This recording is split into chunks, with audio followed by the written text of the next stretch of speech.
Good afternoon, everybody, and thank you for joining us.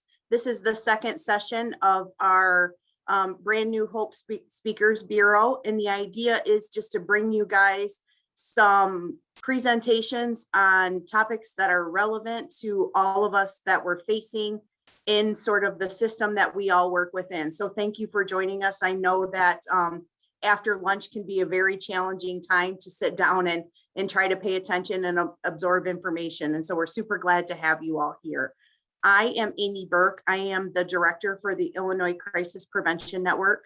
I have been with Hope since, about 2014, and I have worked within ICPN that entire time. So I'm located in the Rockford office, and I also oversee a good chunk of our Chicago office. And so what we do is we serve the entire state of Illinois, receiving referrals for individuals that are experiencing some sort of medical or behavioral crisis.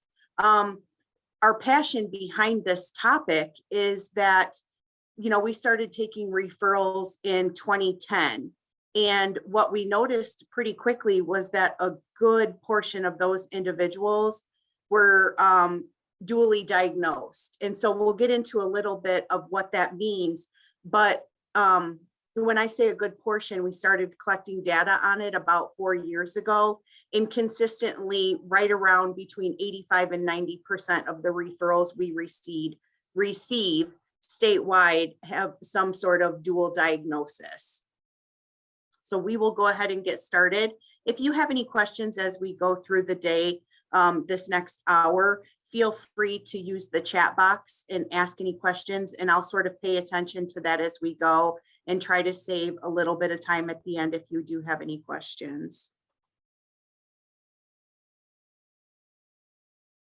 So what we're going to talk about today is an introduction to DD, a dual diagnosis, a primary care fact sheet about individuals that are diagnosed with dual diagnosis. And then we're going to touch on some of the specific disorders that we're seeing in the field, considerations, and then a little bit about treatment. And so when most people outside of sort of our little corner of the world, right, assuming that we're all sort of in the field of IDDD, when they think of that dual diagnosis, they're thinking of an individual that has some sort of psychiatric disorder and an alcohol or drug problem. What we're talking about when we refer to that is an individual that has some sort of psychiatric disorder, and then an individual that has a diagnosis of an intellectual disability.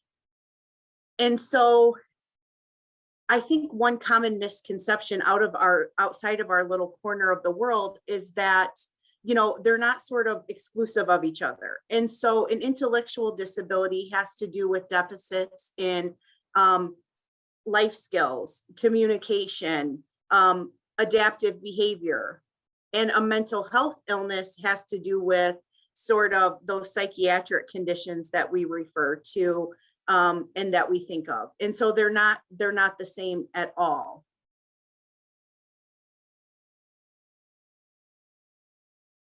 So just a little bit of information, so we're both sort of, talking about the same thing, and you sort of understand a little bit of background of this, is that an intellectual disability is common in the general population. And so about 1% of the population has a diagnosis of an intellectual disability. And just for the sake of sort of comparison, that's about the same as individuals diagnosed with schizophrenia. And so about 1% of the population is diagnosed with schizophrenia. Another 1% is diagnosed with an intellectual disability.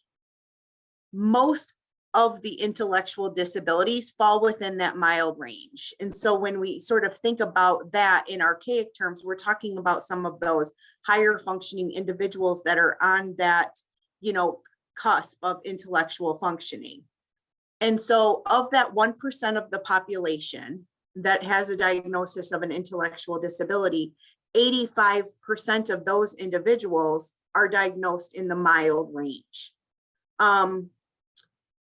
A serious mental illness is common in persons with IDDD, sort of regardless of the cause of their intellectual disability. And so the reason, and so the statistics for that are about 30 to 60%, right? Which is, if you're sort of into data, that's a huge number. It doesn't sort of make a whole lot of sense. The issue is that, they can be difficult to diagnose when we're talking about individuals that have a dual diagnosis in the severe mental health. You rely a lot on self-report. Self-report comes from communication. We touched on the fact that one of the deficits with the intellectual disability is a communication deficit. And so oftentimes it can be super challenging to get an effective, accurate diagnosis for this population. Just generally, when we're speaking of individuals with an intellectual disability, anxiety, depression, and psychosis are common. Those are common things that we see when we're working with this population just sort of naturally.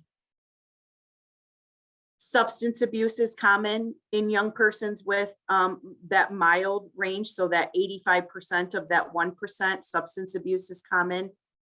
Environmental stressors can produce new psychiatric symptoms. And I think that, we just sort of lived through 18 months of a huge environmental stressor, right? So, COVID was sort of a learning curve in environmental stressors for all of us, which I think then proved to be even more challenging for the population that we serve in terms of they were cut off from a lot of things. We preach a lot about structure and consistency. And we lost all of that, right? We lost the freedoms that we sort of became accustomed to. They lost the ability to sort of go to school and what that looked like, and that structure and that consistency. Some of our older individuals lost the ability to attend their day training and their workshops and socialization. We sort of had to restrict home visits, and so they lost access to their family and their friends.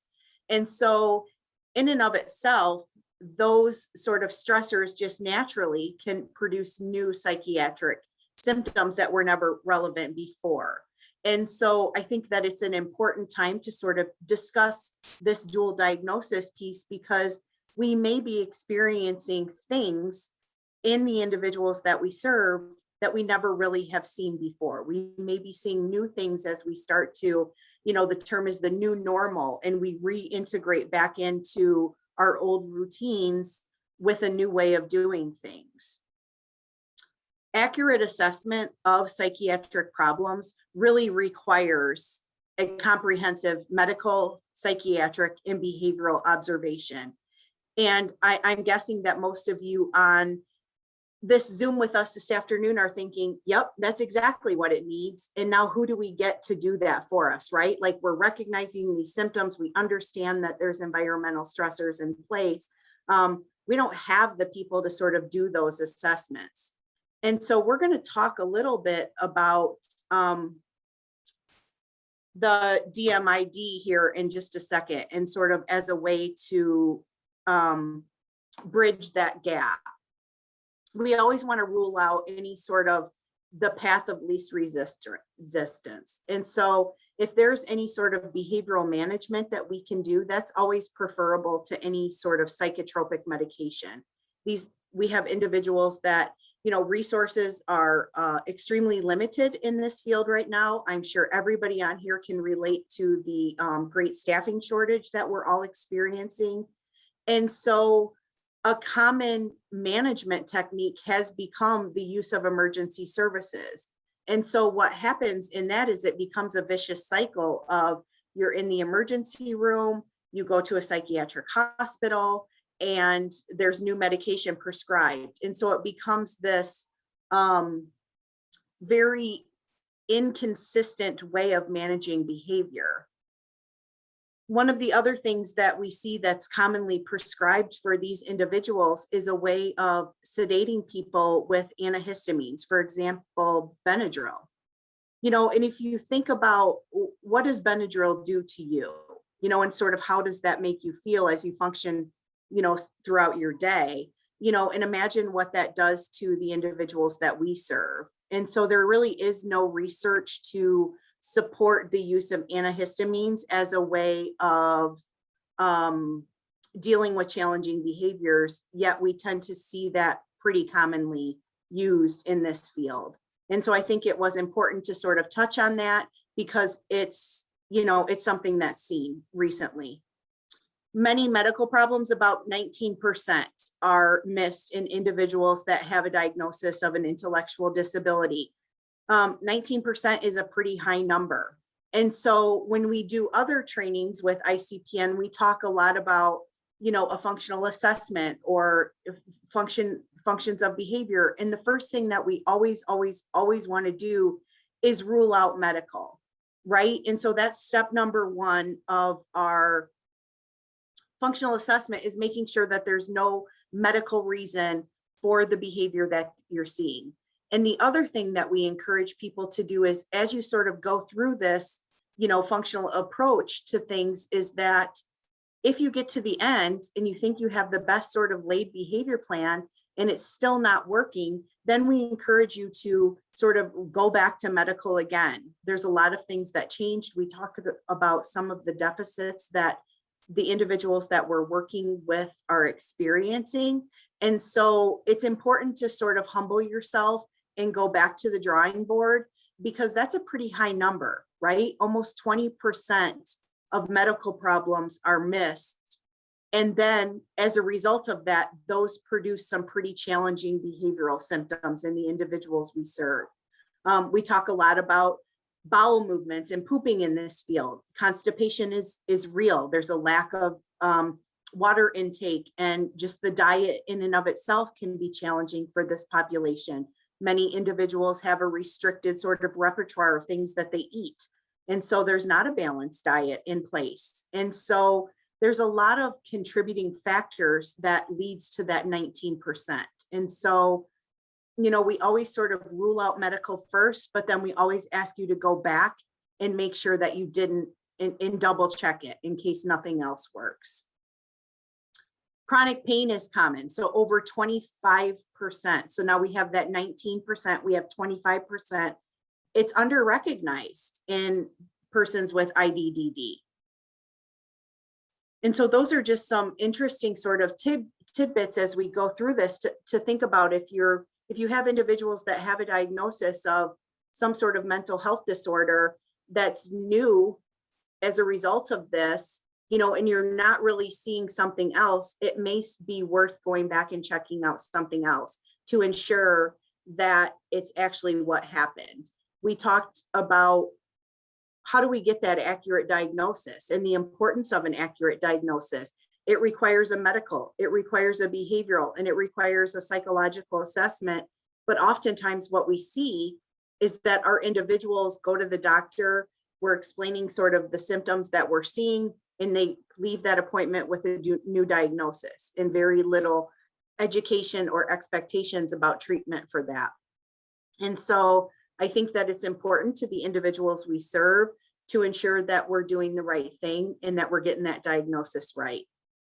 So when we talk about a dual diagnosis, the common sort of co-occurring diagnoses that we see, so we receive a right around 600 referrals statewide per year.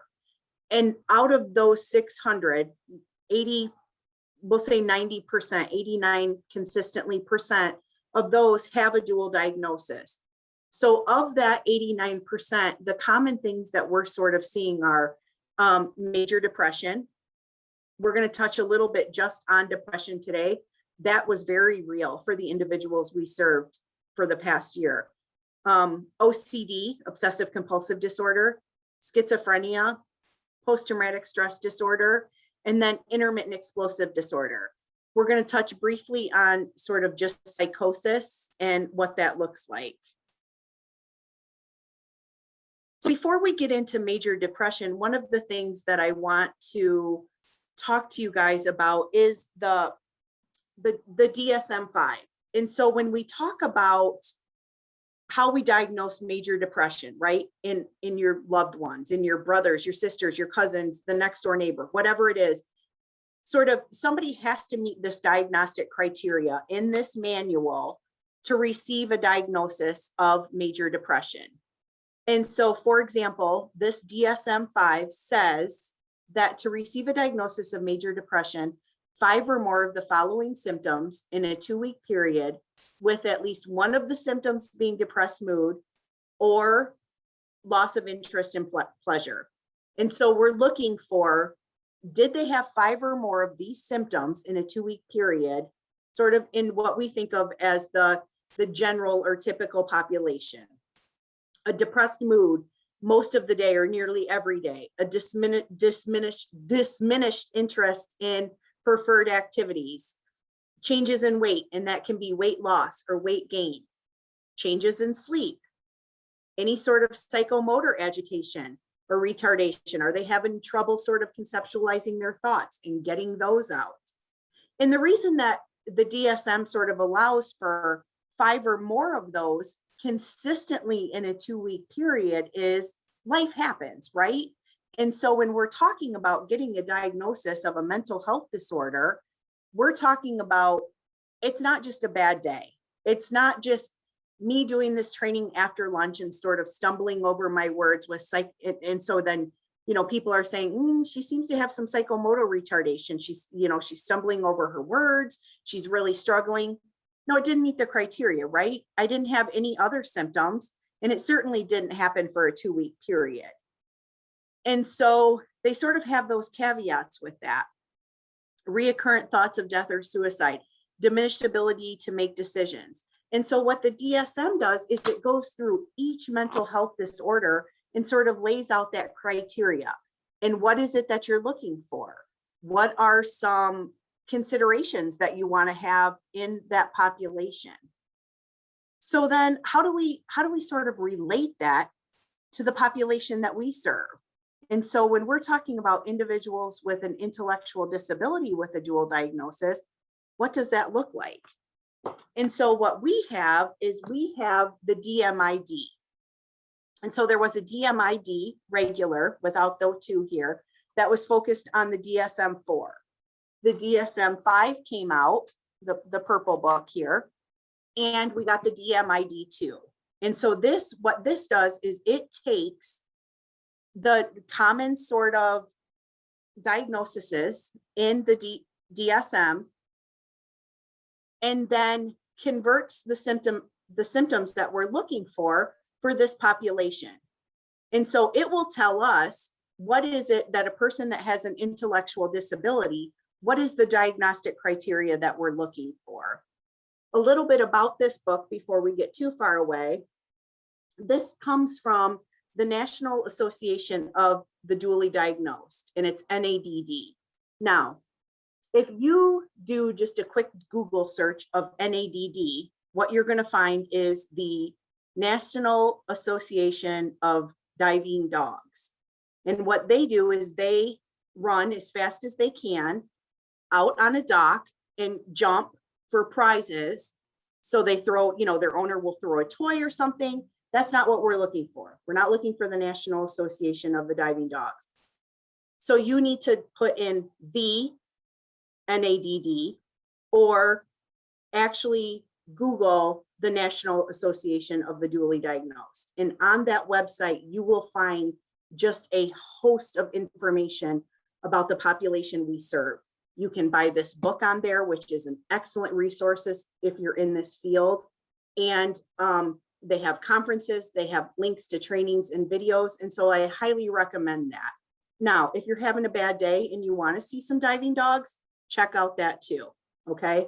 But you can buy this book on NADD and find other resources.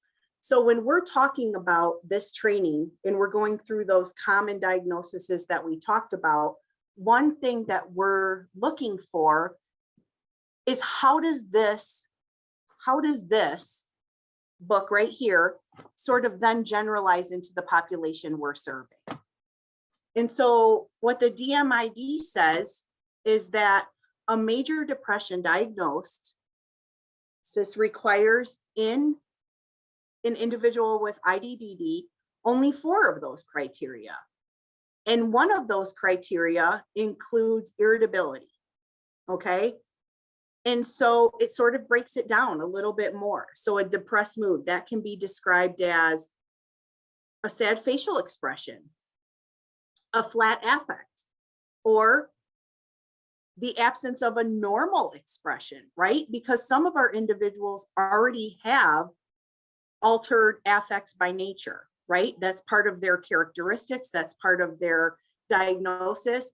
And so it sort of allows for that adaptation to be the absence of a normal expression. They rarely laugh or smile, they cry or they're tearful. So when we're talking about an irritable mood, it can be described as grouchy or having an angry facial expressions, having the onset of increased agitation behaviors. Then it sort of excludes certain things too.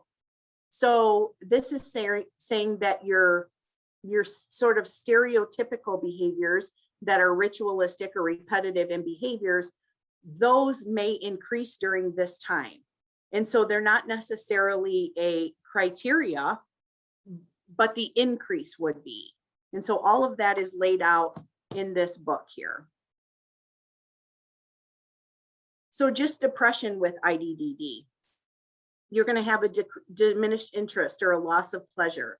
You're going to refuse preferred activities. And so, you know, Anna always likes to come to the table and work on a puzzle. I get my puzzle out, you know, a couple of times a week. I sit down and do it with her, and she refuses to participate. That we're looking for some sort of consistency of that over time, right? Because Anna's allowed to have a bad day. So certainly not every single time she refuses, it's a big deal. It's that we're looking for that behavior to consistently be displayed over a period of time. They're withdrawn, or they spend an increased amount of time alone.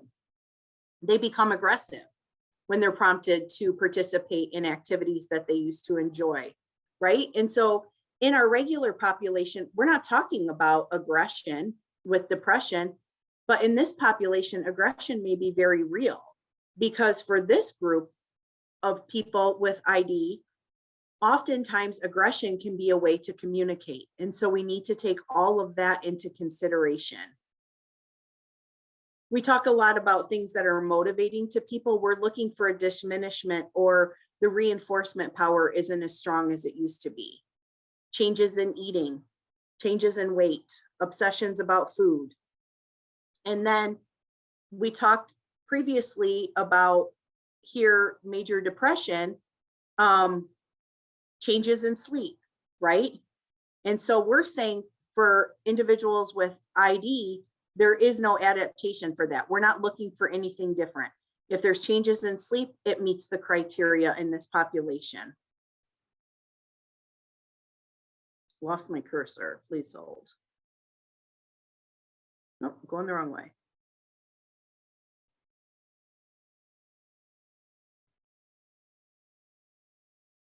Okay, so then going back to major depression, and I really think it's important to touch on this because right now we're seeing a lot of that. I think that the pandemic went on a little bit longer than you and I hoped, but it went on way too long for the individuals that we're serving. You know, they were the ones that really sort of suffered a lot through this with the loss. And so we're looking for changes in their psychomotor behavior. So they're rarely sitting down. They walk rapidly, they fidget. Their slower movements decreased or stopped. You know, what if you have somebody that already sort of has a lot of psychomotor behavior, and they rarely sit down, and they pace, and they walk rapidly, and they fidget? You know, just sort of bringing this full circle. That's why it's important for people's personal plans and informational sheets about them to accurately sort of lay out what it is that the person likes, what does their day look like, what's reinforcing to them. Because when we have this amount of staff turnover, pulled staff, new staff, we don't want something that is sort of their typical behavioral repertoire to be misconstrued for something that's listed on here. And so it's important that that sort of stuff is documented for people to read and be aware of, that Anna typically paces around the environment and doesn't sit down unless presented with her puzzle or prompted by staff, right? We're also looking for a fatigue or a loss of energy. And so we're looking for individuals to become tired, or they become agitated when they're asked to engage in physical activity.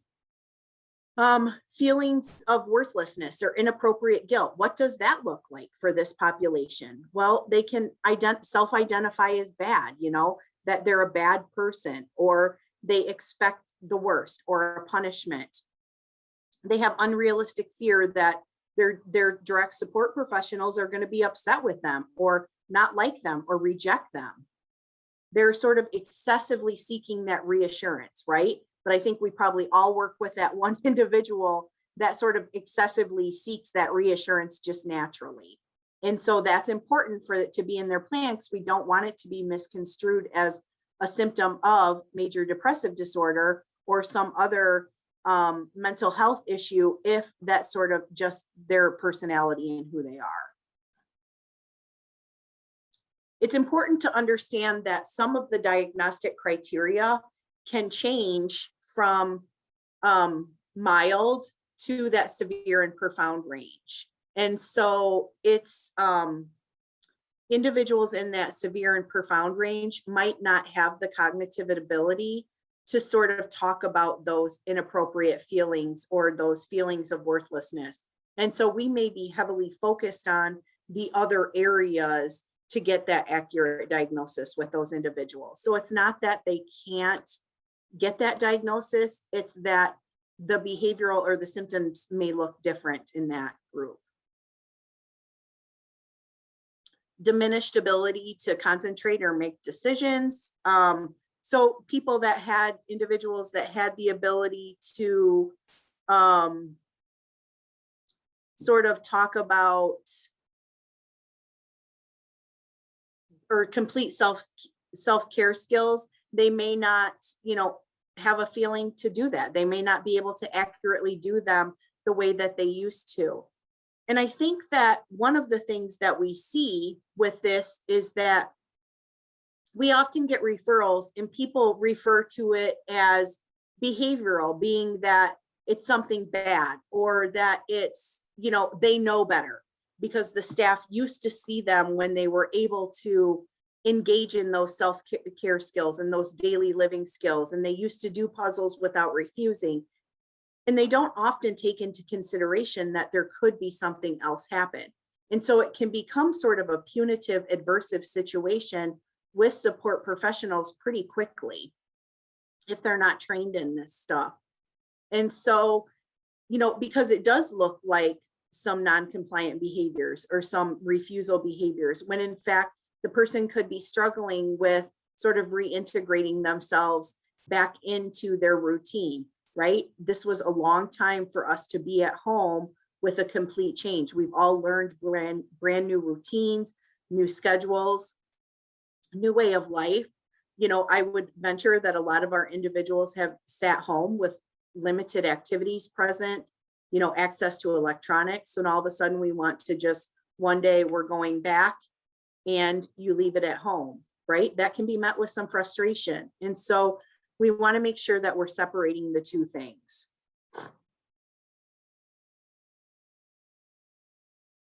Mood disorder considerations. So this is challenging because the developmental effects may account for the presence of a clinical picture. So it's important to really keep in mind a person's historical information. It's important to have that present when we're making a diagnosis. Aside from depression and bipolar disorder, other mood disorders have rarely been studied within this population of intellectual disabilities. And so oftentimes we see the symptoms of agitation or aggression. Those can be behavioral manifestations that are not symptoms of a clinical diagnosis. And so, but there are a high number of individuals that are just diagnosed with mood disorders, right?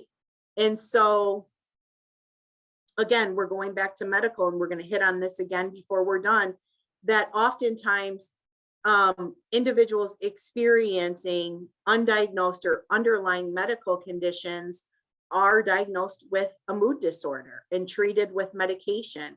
And it isn't until much, much later that the real root cause is sort of discovered. That's the word I was looking for. So moving on to, I'm just going to check the chat here, make sure nobody has any comments. Okay. So moving on to obsessive compulsive disorder.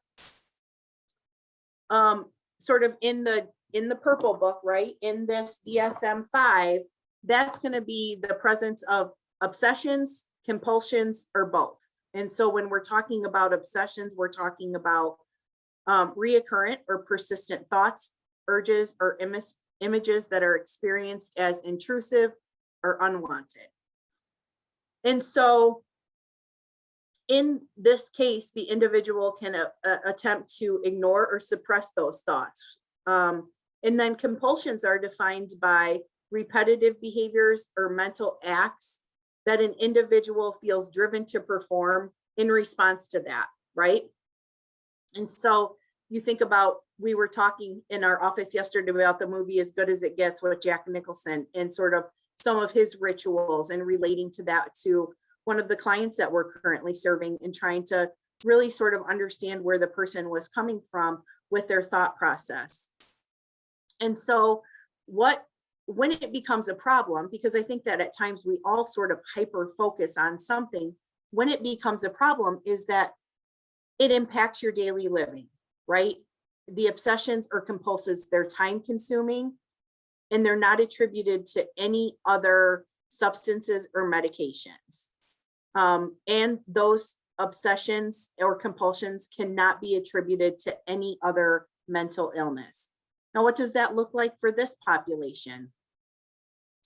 So they may be impossible to elicit due to our communication and the cognitive deficits that we're experiencing in this field.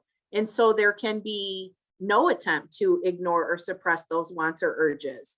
The compulsions that we typically see involve hoarding, keeping massive amounts of things, asking or telling, so that repetitive sort of behavior that we were talking about, and rubbing. So rubbing your hands, rubbing your pants, rubbing different things in your environment.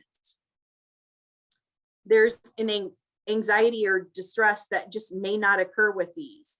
And so it may seem that the person has an affect that's happy. And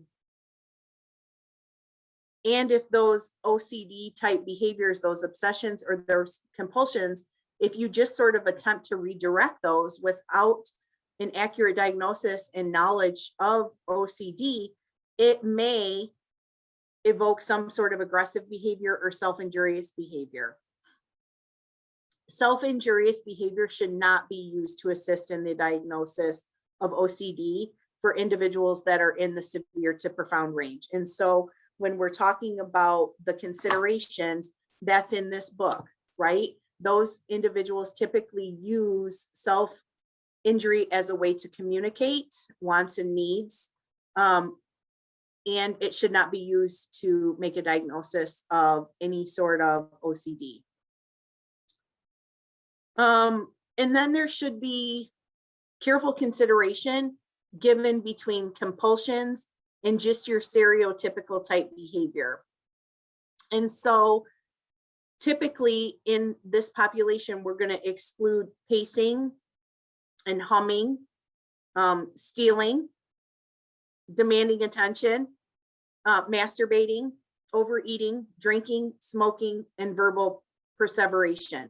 And the reason that we're typically going to exclude those is because those sorts of behaviors, if you think about an individual that has a diagnosis of autism, oftentimes there's a pacing or a humming involved. The stealing may be a way to get another want or need met. And so there has to be careful distinction between what it is that we're defining as your obsessions and your compulsions and what the function of the behavior is. OCD has the prevalence rate of up to 3.5% in the ID population.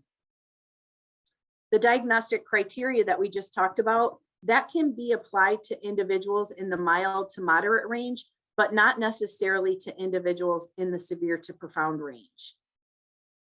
We talked about the compulsions that require that abstract thinking. Those are not typically present in individuals with ID. And so when you think about, germaphobes, is it Howie Mandel sort of has the, germaphobe? Those are not typically present in individuals with ID. And so those abstract sort of thinking things, it's usually other sorts of compulsions that we're thinking about. The issue that we have is that there's usually a thought process to this. And communication is a barrier. It's a barrier to the self-reporting piece of an accurate diagnosis. And then we touched a little bit on this on the last slide, that not all repetitive behaviors signify strengths or signify signs and symptoms of OCD. And so if they're behavior that are physically reinforcing to the individual, those should be excluded from being used to make an accurate diagnosis. So schizophrenia in our DSM-5 is 2 or more of the following present for a significant portion of time during a 1-month period. So we're looking for the majority of a time during the 1-month period. We're looking for, and this is all broken down much further, obviously, in the DSM, but we're looking for delusions and hallucinations, disorganized speech, some sort of catatonic or grossly disorganized behavior. And then we're looking for negative symptoms. And so either the inability to communicate or a lack of communication and your flattening affect. When we're looking at that with the population that we're serving, there are no adaptations to that. What we're suggesting, or what the DMID suggests, is that there is a multidisciplinary approach to that. Self-talk is extremely common in this population. And so that can be misconstrued as a hallucination or a sign of schizophrenia, when in fact, if you've done a little bit of research, you have found, in an old IEP or, from a parent's report when the kid was 3, that behavior has sort of always been present. And so it's important to ensure that we're aware of a person's history when we're sort of going through this. You're looking for a significant change in behavior, and you always want to have a clinical member as a part of your team when you're dealing with individuals with a mental health illness, because you want, if there's that possibility of psychosis, you want to get them the help that they need immediately. And then when you talk about the severe to profound range in schizophrenia, it becomes extremely difficult, if not impossible, to get an accurate diagnosis, just due to the symptomology and then the deficits that are present sort of in that group of people. Other diagnoses involve or other psychiatric disorder conditions or psychosis become challenging, right? Expressive communication becomes very, very essential for a diagnosis to be reached. And so you really need to, be aware of your individual's ability to communicate. And that's why that sort of becomes more and more challenging with increasing degrees of your intellectual disability. And so the literature doesn't really reveal a significant change in presenting symptomology. However, they do emphasize a longer observation period and assessment when you do notice that bizarre behavior occurring, just to ensure that you're sort of getting an accurate picture of that. You're also looking for no other biological symptoms that can be objectively tested, observed, or reported.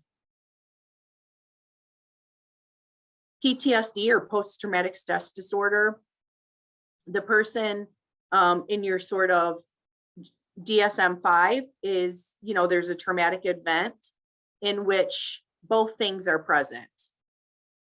It actually threatened death or serious injury or the physical integrity of other, and the person's response involved intense fear, helplessness, or horror.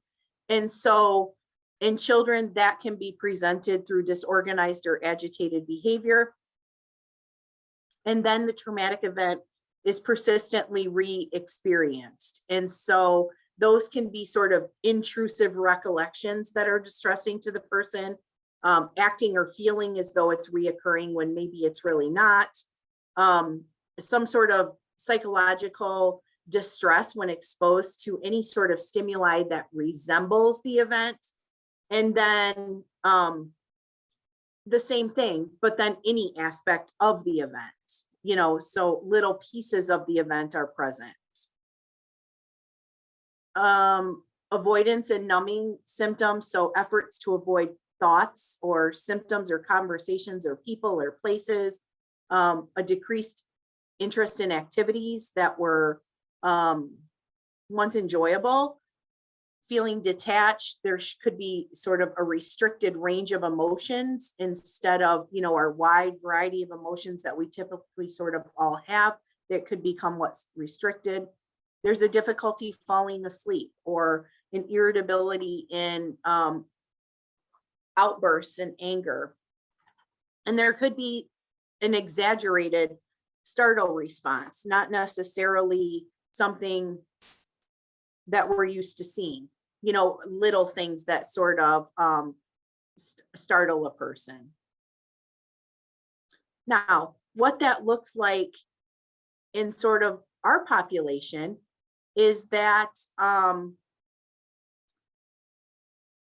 there is considerable evidence that there's an increased likelihood of that sort of disorganized or agitated behavior when the individual has a higher level of impairment. And so that severe to profound range, you're going to see more agitation. The reoccurrent and intrusive thoughts, it may be sort of what we think of as behaviorally acting out when they're sort of re-triggered by that event. And so as a part of that, self-injury can be a very common symptom. They can have reoccurrent dreams or reoccurrent thoughts, and that are frightening dreams without necessarily specific content to them, or feeling as though the event is reoccurring. So maybe they're hyper-focused on it or talking about those sort of incidents. And what happens is that, we have them working with direct care staff that we haven't necessarily trained appropriately to deal with these things. And so inadvertently, their responses may be invalidating or not helpful to the individual that is sort of experiencing that re-triggering. There's efforts to avoid the thoughts, feelings, and conversations. So there's definitely no adaptation to this. However, it can be difficult with the individuals that we serve. Efforts to avoid activities, places, or people. And because this can be sort of an internalized thing, most of our caregivers report this as non-compliance or the person refusing. They could have inability to sort of recall what the traumatic experience was, and that can be as a result of the disability or the cognitive level. Again, a lot of these things are sort of seen as non-compliance, and so there's a diminished interest, there's feeling detached. A lot of individuals with PTSD have sort of a foreshortened future, where that's sort of common with the individuals we serve, that there's not a lot of expectations regarding, long-term future planning.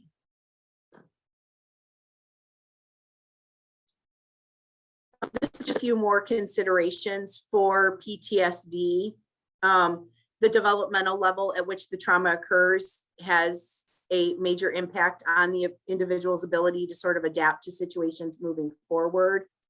Trauma does disrupt the individual's development, sort of maturing development. And when we talk a lot about trauma, the individuals we serve are exposed to much higher rates of trauma than sort of that typical population that we talked about.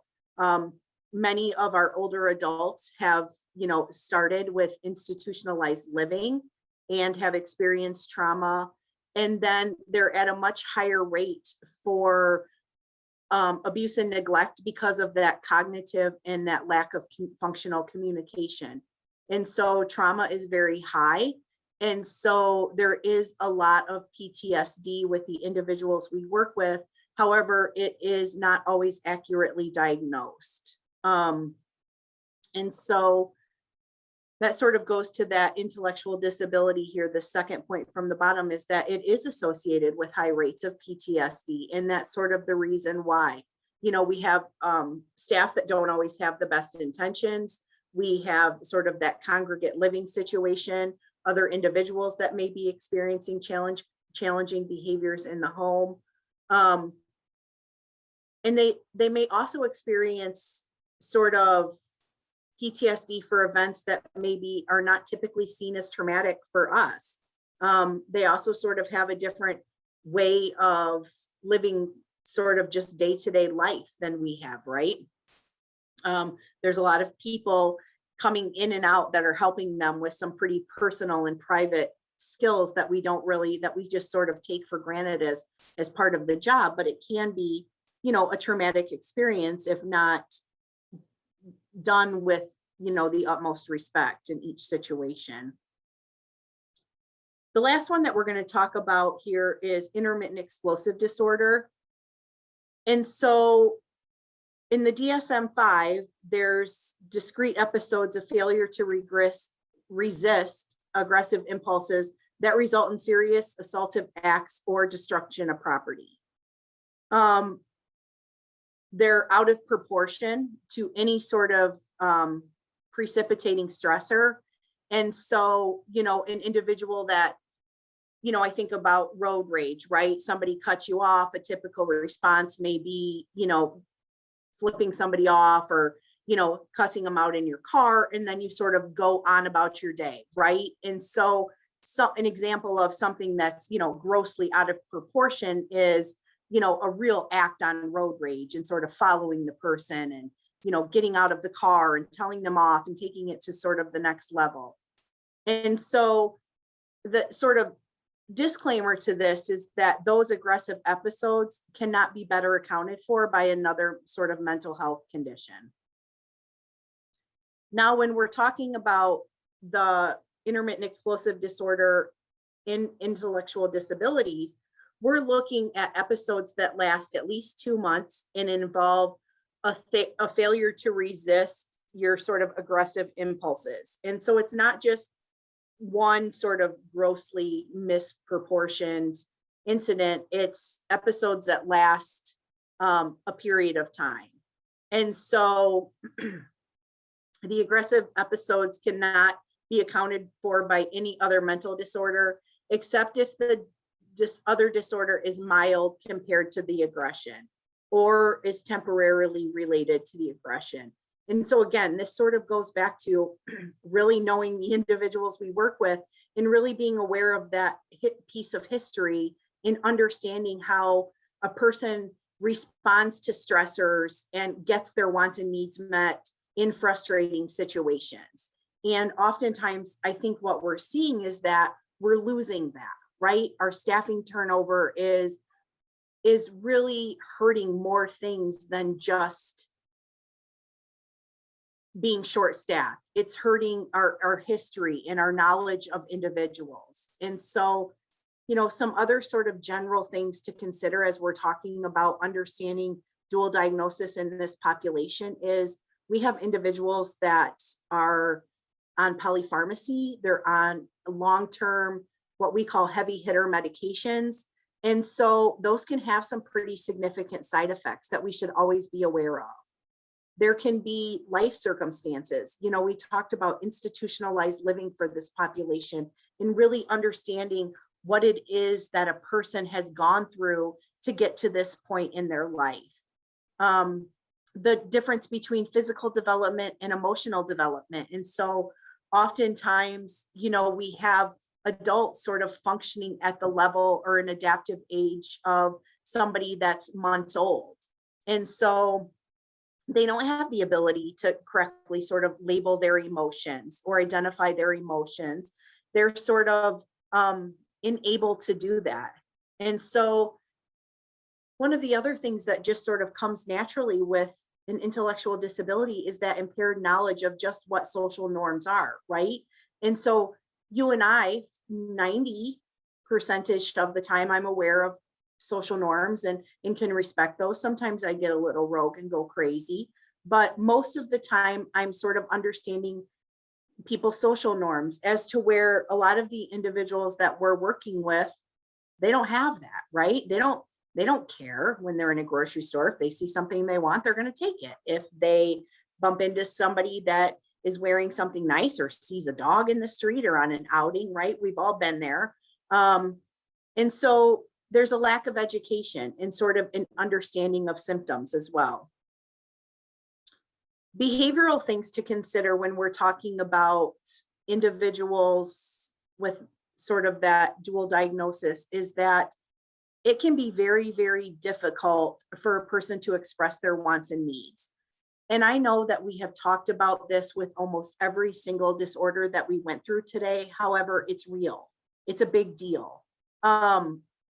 Because when you're talking about a mental health condition, so much of it is the ability to sort of report symptoms. Or in these cases, we're looking at those caregivers that know the person well to be able to accurately report symptoms. And I don't know about you guys, but accurately reporting is oftentimes not the strong suit that we see, right?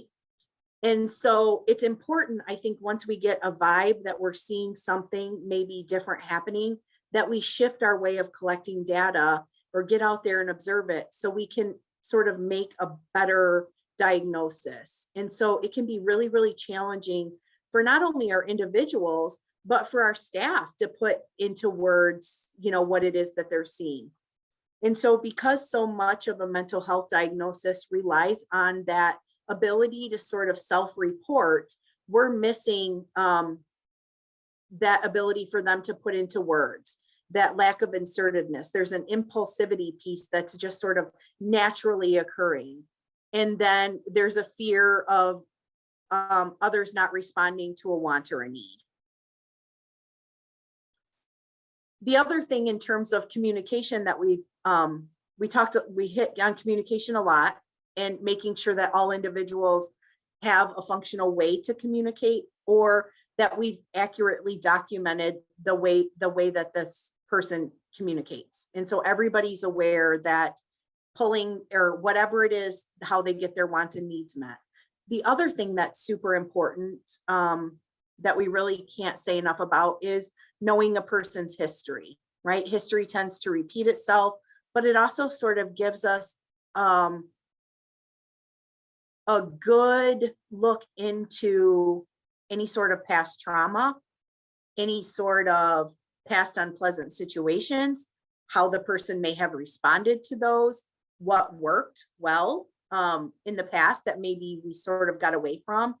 And so we have individuals that have had great skills that in children, when they were children, and as they got grown into adults and moved from placement to another, maybe they got put with individuals that don't have the same skill set as them. And so they've deteriorated or lost some of those skills.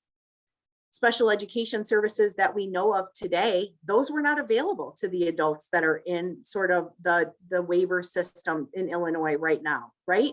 Those services were not readily available to this population. And so institutionalized behaviors are still very much prevalent in a lot of our community placements.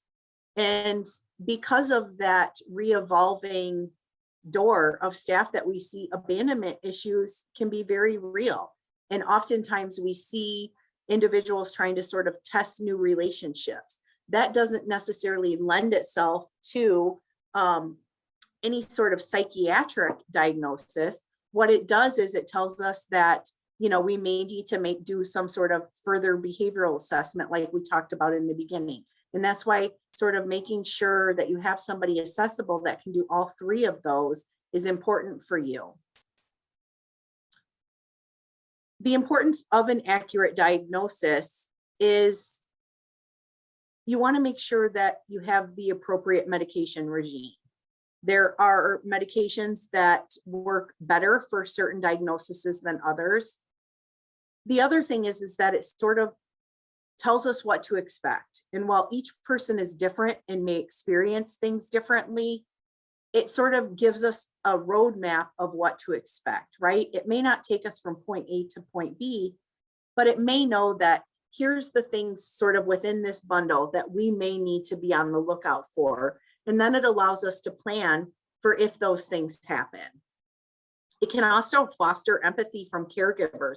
We are finding ourselves doing within ICPN doing so many trainings on diagnostic specific things for direct care staff, so they have a better understanding of where Anna may be with her depression, right? What does major depression look like? And not only what does it look like, then what does it look like for Anna and how can we help her? And we have found that to be one of our most valuable tools in sort of getting the buy-in from people in terms of being successful in adopting some different therapeutic interventions. And so it really does foster a piece of empathy.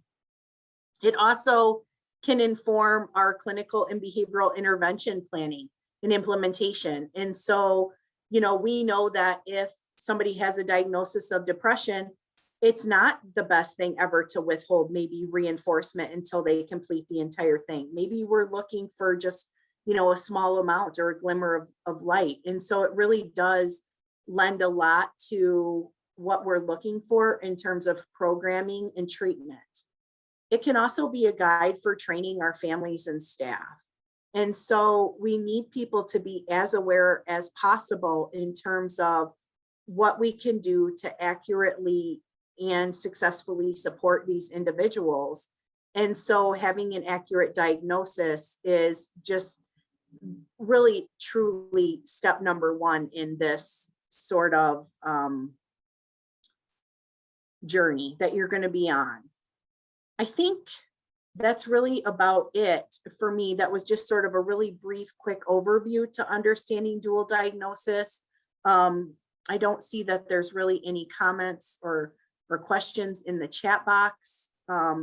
Again, if you're interested in the DMID, you can get that on thenadd.org. Somebody asked what inspired us to do this. And so, like I said, one of the things that Hope is Hope's sort of mission is really ensuring that we are reaching people across a variety of different avenues in life. And so my passion has always been working in the sort of residential realm. And so when the Illinois Crisis Prevention Network sort of was formed, that just seemed like a natural fit to me. I enjoy working with teams of people collaboratively to help people get their needs met and be as successful as possible in the least restrictive environment possible. And so, like I said, I think that, as we really started receiving these referrals and understanding, wow, what are people really struggling with? It was that dual diagnosis piece. And, the majority of the referrals that we were receiving, the entire team was struggling with individuals that were dually diagnosed. And so we sort of went back to the drawing board and said, okay, we got to disseminate some information about individuals that are dually diagnosed and how we can relate to them a little bit better in these settings, because we need people to have this information and be successful. And so I think that within ICPN across the entire state, we have sort of had to just sort of embrace the idea of dual diagnosis and disseminating that information to everybody. And so I don't know if it was so much an inspiration as it it was a necessity for us to be successful moving forward. So thank you all for attending. I will, I think the third training, I'm sorry, there was one more question. That's why I lost my train of thought. What degrees does it take to work here? I believe that Hope has a variety of positions available for everybody, from entry-level employment all the way up to master's and PhD level. And so our website is hope.us, and on there you can find out just a wealth of information about all of the services and all of the programs that we provide. We have just a wide variety of really awesome programs that I think we're all super proud of. And so I see that somebody posted the job link in the chat box. And so if you are interested in that, check it out. I have just enjoyed my time at Hope. Like I said, they're a very innovative company that is sort of really always looking to stay relevant. And so I encourage you guys to go to our website and check that out. So thank you all for coming. Enjoy your day and the nice weather. I'm in Rockford, and so I think we're going to get some storms here soon. And so I was a little nervous that we weren't going to end before. That may have disrupted our broadcast. So everybody have a great day. Thank you.